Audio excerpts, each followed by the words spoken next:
November 24th, 1971, Portland International Airport. Outside, a cold storm batters the Pacific Northwest. Inside, the terminal buzzes with Thanksgiving Eve energy. Amidst the crowd, one man moves with ghostly precision. He is average in every way: dark suit, white shirt, raincoat, sunglasses. He buys a one-way ticket on Flight 305 to Seattle, paying $20 cash. Name? Dan Cooper.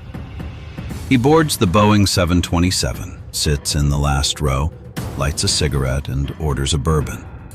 He seems relaxed, but Cooper is planning the most audacious crime in aviation history. After takeoff, he hands a note to a flight attendant, Florence Schaffner.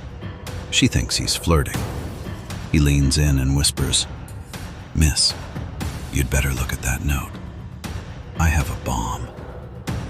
The note demands $200,000 in negotiable currency, 4 parachutes, and a fuel truck in Seattle. To prove it, he opens his briefcase, revealing red cylinders and a battery. It looks real.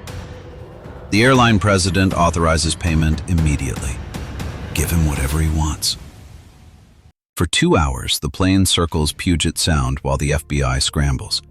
Inside, passengers are told it's a mechanical delay. Cooper is calm.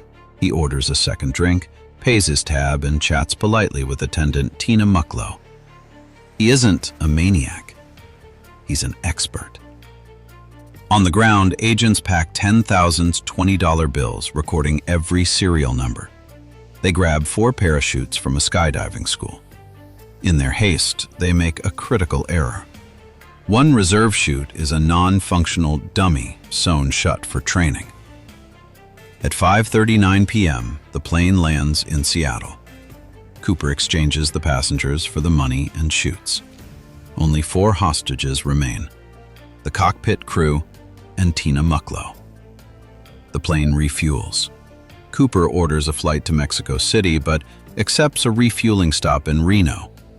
Then, the bizarre instructions. Fly at 10,000 feet, gear down, flaps 15 degrees, cabin unpressurized, and leave the rear air stair door unlocked. The pilots refuse the open door. Cooper replies, "That's fine. I'll open it myself."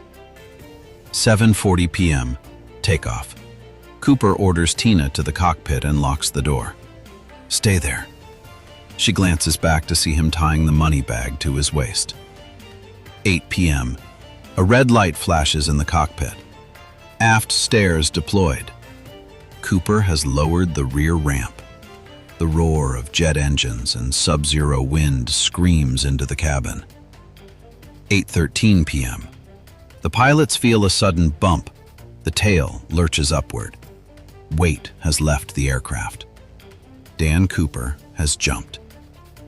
He steps into a freezing hurricane 10,000 feet above the Washington wilderness, wearing loafers and a trench coat.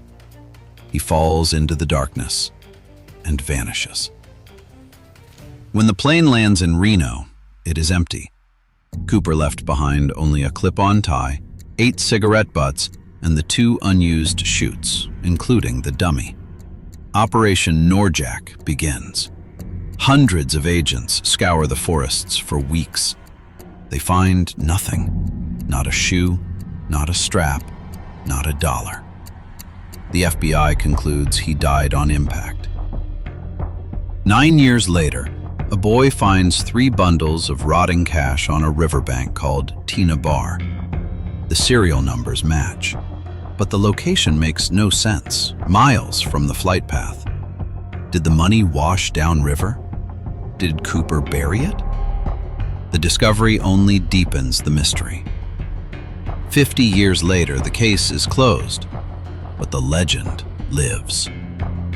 Was he a copycat like Richard McCoy?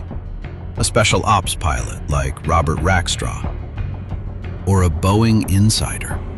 Scientific analysis of his tie found pure titanium particles, rare in 1971, used in high-tech aerospace. Cooper was one of us. Today, Every Boeing 727 has a latch to prevent the rear door from opening in flight. It is called the Cooper Vane. It is the only legacy of a man who bought a ticket, ordered a drink, and stepped off the edge of the world. Did he survive? Somewhere, an old man might be sipping a bourbon, smiling at a secret only he knows. The case is closed, but the sky keeps its secrets.